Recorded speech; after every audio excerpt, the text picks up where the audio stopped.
Hello বন্ধুরা, কেমন আছো সকলে? Welcome everybody to my channel nature at the very core of science. আমি উপেন্দ্র কিশোর রায়চৌধুরীর লেখা ছেলেদের মহাভারত থেকে পাঠ করছি। আমরা উদ্যোগ পর্ব শেষ করেছি, এবার আমরা ভীষ্ম পর্বে যাচ্ছি।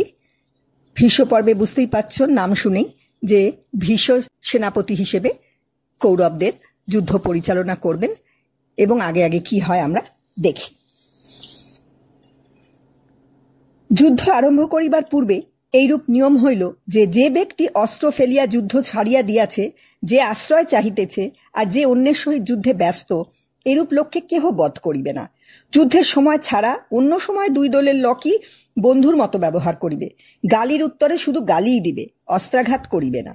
যুদ্ধের স্থান হইতে কেহ বাহির হইয়া গেলে আর তাহাকে মারিবে না। রথী রথীর সহিত, হাতি হাতির সহিত, ঘোড়া ঘোড়ার সহিত, পদাতিক পদাতিকের সহিত এইভাবে যুদ্ধ হইবে। মারিবার সময় বলিয়া মারিবে। অচেতন লোককে আর সারথী, সহিস, অস্ত্রবাহক, বাজনাদার ইহাদিগকে কখনো প্রহার করিবে না। এই সময় ভয়ানক যুদ্ধ উপস্থিত জানিয়া ব্যাসদেব ধৃতরাষ্ট্রকে দেখিতে আসিলেন। ধৃতরাষ্ট্রের তখন নিতান্তই দুঃখের অবস্থা। পুত্রগণের ব্যবহার আর যুদ্ধের ভীষণ ফলের কথা ভাবিয়া আর তিনি কুল কিনারা পাইতেছেন না। এমন সময় ব্যাসদেব আসিয়া ধৃতরাষ্ট্রকে বুঝাইয়া বলিলেন, এ কাজটা ভালো হইতেছে না, তুমি ইহাদিগকে বারণ করো। রাজ্যের তোমার এতটা কি প্রয়োজন যে তাহার জন্য এত পাপ করিতে যাইতেছ? পাণ্ডবদের রাজ্য তাহাদের ফিরাইয়া দাও। ধৃতরাষ্ট্র বলিলেন, আমি তো যাহাতে ধর্ম হয় তাহাই চাই, কিন্তু উহারা যে আমার কথা শুনে না। ব্যাসদেব তখন বলিলেন, যাহা হইবার তাহা হইবেই, তুমি দুঃখ করিও না। যদি যুদ্ধ দেখিতে চাও আমি তোমাকে চক্ষু দিতে পারি। ধৃতরাষ্ট্র বলিলেন, আত্মীয়গণের মৃত্যু আমি দেখিতে পারিব না, আপনার কৃপায় যুদ্ধের সকল সংবাদ যেন শুনিতে পাই। এ কথায় ব্যাস সঞ্জয়কে দেখাইয়া বলিলেন, তোমার এই সঞ্জয়ের নিকট তুমি সকল কথা শুনিতে পাইবে। আমার বরে যুদ্ধের কোনো সংবাদই ইহার অজানা থাকিবে না। দেখা হোক অদেখা হোক, সকল ঘটনাই, এমনকি লোকের মনের কথা পর্যন্ত সে জানিতে পারিয়া তোমাকে শুনাইবে। যুদ্ধের ভিতর গিয়াও সে সুস্থ শরীরে ফিরিয়া আসিবে, অস্ত্রে তাহার কোনো অনিষ্ট হইবে না। এইরূপ কথাবার্তার খানিক পরে ব্যাসদেব সেখান হইতে চলিয়া গেলেন। এদিকে পাণ্ডব এবং কৌরবদিগের সৈন্য সকল যুদ্ধক্ষেত্রে সামনাসামনি ব্যূহ বাঁধিয়া দাঁড়াইয়াছে। যুদ্ধ আরম্ভ হইতে আর বিলম্ব নাই। ব্যূহ বাঁধা কাকে বলে জানো? সৈন্যেরা তো যুদ্ধের সময় তাহাদের ইচ্ছামতো এলোমেলো ভাবে দাঁড়াইতে পায় না, তাহাদিগকে কোনো একটা বিশেষ নিয়মে বেশ জমাট রূপে গুছাইয়া দাঁড় করাইতে হয়। এইরূপ কায়দা করিয়া দাঁড়ানোর নাম ব্যূহ। এক এক রকম ব্যূহের এক এক রকম নাম, যেমন চক্রব্যূহ, গরুর ব্যূহ ইত্যাদি। পাণ্ডবদিগের ব্যূহ দেখিয়া দুর্যোধন দ্রোণকে বলিলেন, গুরুদেব দেখুন পাণ্ডবদের কত সৈন্য। ধৃষ্টদ্যুম্ন তাহাদের ব্যূহ নির্মাণ করিয়াছে। উহাদের দলে খুব বড় বড় বীর আছে, তেমনি আমাদেরও তাহার চেয়ে বেশি আছে।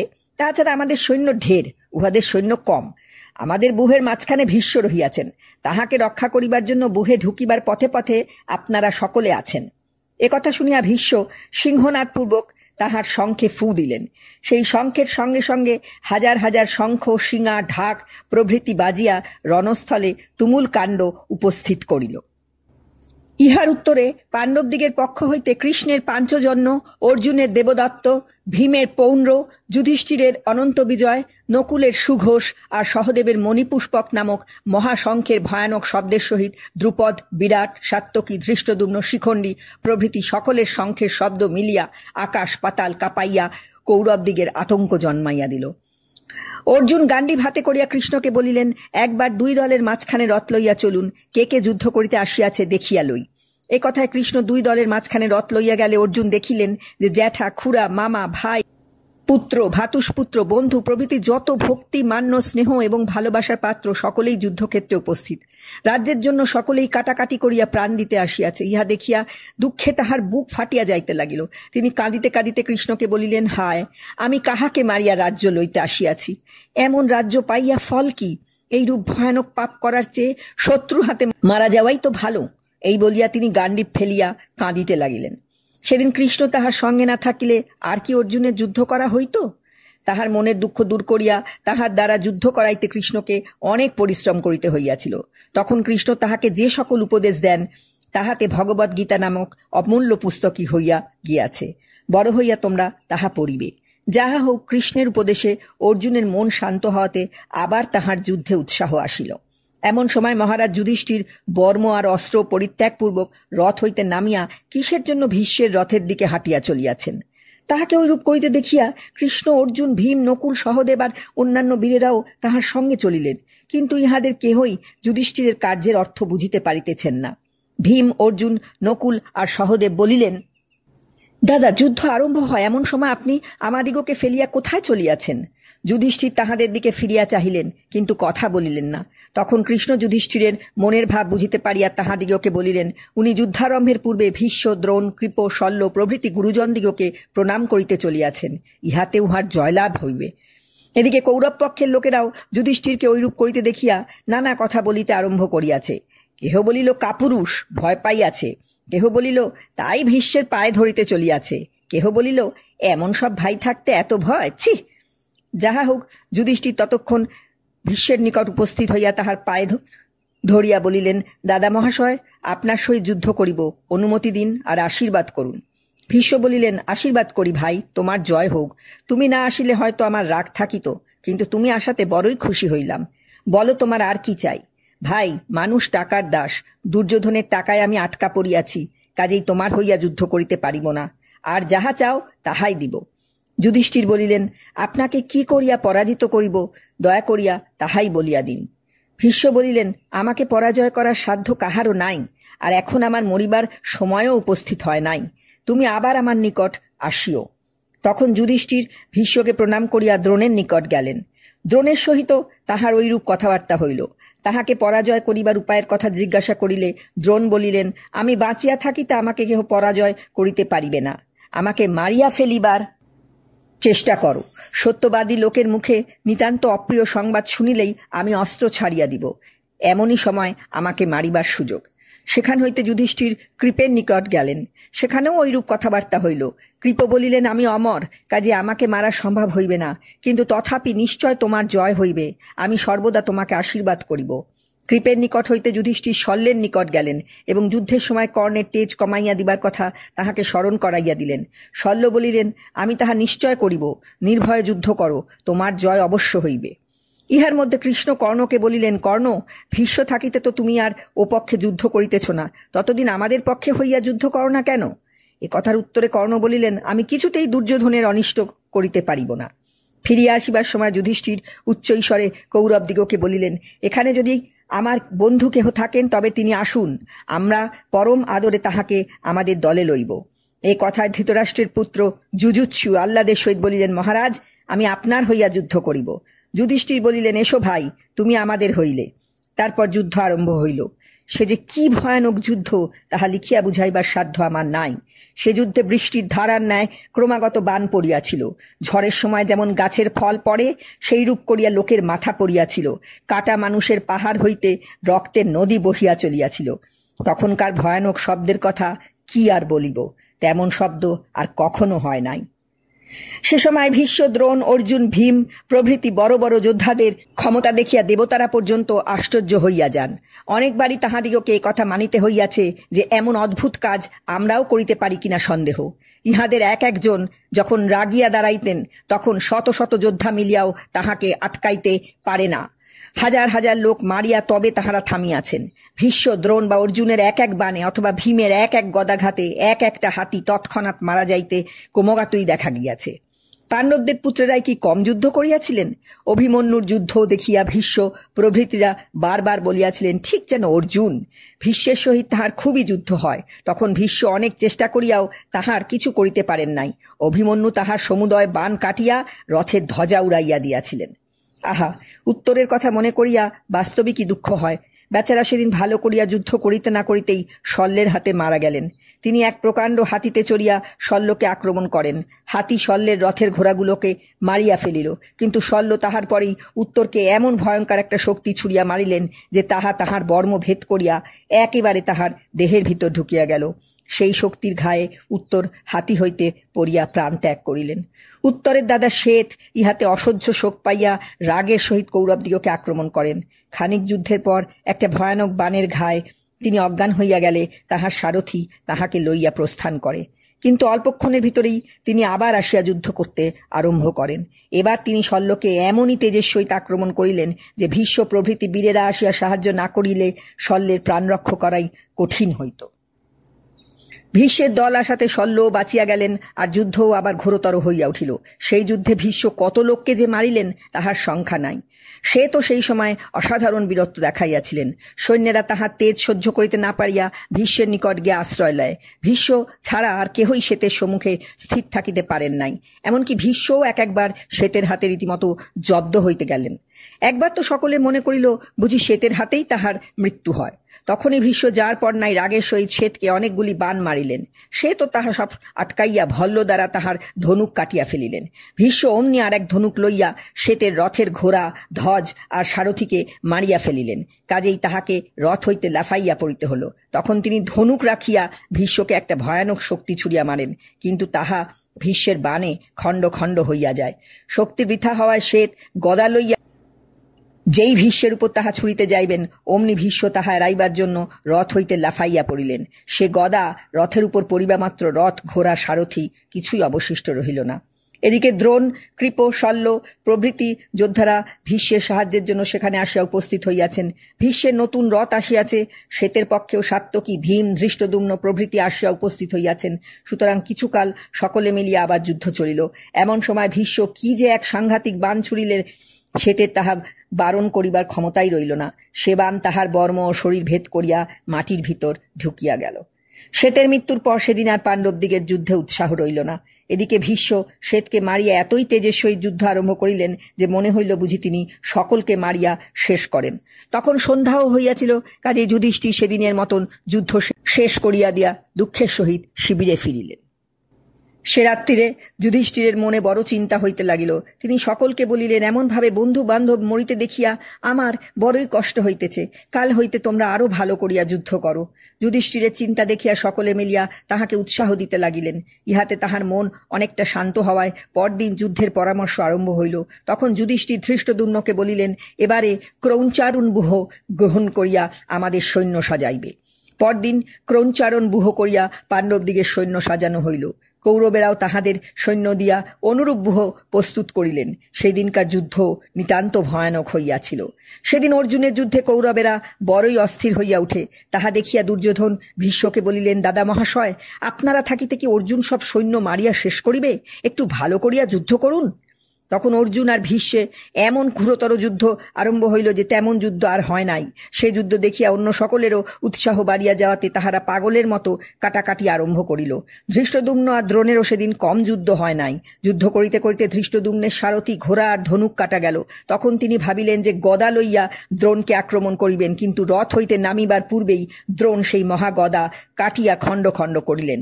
তারপর ধৃষ্টদ্যুম্ন ঢাল তলোয়ার লইয়া দ্রোণকে মারিতে গেলেন, কিন্তু তাহার বাণের মুখে অগ্রসর হয় কাহার সাধ্য। ধৃষ্টদ্যুম্ন ঢাল দিয়া বাণ ফিরাইতে ব্যস্ত হইলেন এবং তাহারা যুদ্ধ করা হইল না। এই সময় ভীম ধৃষ্টদ্যুম্নের সাহায্য করিতে আসিয়া কি অদ্ভুত কাণ্ডই না দেখাইলেন। কলিঙ্গ আর তাহার পুত্র শত্রুদেব কিছুকাল তাহার সহিত খুব যুদ্ধ করিতেছিলেন। এমনকি তাহাদের ভয়ে তাহার সঙ্গের চেদি দেশীয় সৈন্যগুলি তাহাদের ফেলিয়া পলায়ন করিতেও ত্রুটি করে নাই। শত্রুদেব ভীমের ঘোড়া অব্দি মারিয়া ফেলিলেন, কিন্তু তাহার পরেই ভীম এমন এক গদা ছুড়িয়া মারিলেন যে তাহাতে শত্রুদেব আর তাহার সারথীর শরীর চূর্ণ হইয়া গেল। তারপর ভানুমানের সঙ্গে ভীমের যুদ্ধ হয়। ভানুমান ছিলেন হাতির উপরে আর ভীম মাটির উপরে। ভীম খড়গ হাতে এক লাফে সেই হাতির উপরে উঠিয়া ভানুমান এবং হাতি উভয়কেই কাটিয়া ফেলিলেন। তারপর ভীম হাতি, ঘোড়া যাহা সম্মুখে পান তাহাই খড়গ দিয়া খণ্ড খণ্ড করেন।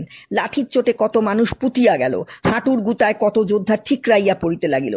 এ সকল কাণ্ড দেখিয়া কে কোথায় পালাইবে তাহা ঠিক করিতে পারিল না। তারপর ভীম কলিঙ্গ আর কেতুমানকে মারিয়া 2700 কলিঙ্গ সেনা বধ করিলেন। আর এক স্থানে দুর্যোধন অনেক যোদ্ধা লইয়া অভিমন্যুকে ঘিরিয়াছেন। অভিমন্যুর তাহাতে কিছুমাত্র ভয় নাই, কিন্তু অর্জুন যখন দেখিলেন যে তাহার পুত্রকে দুরাত্মারা ঘিরিয়া ফেলিয়াছে, তখন আর তিনি তাহার কাছে না আসিয়া থাকিতে পারিলেন না।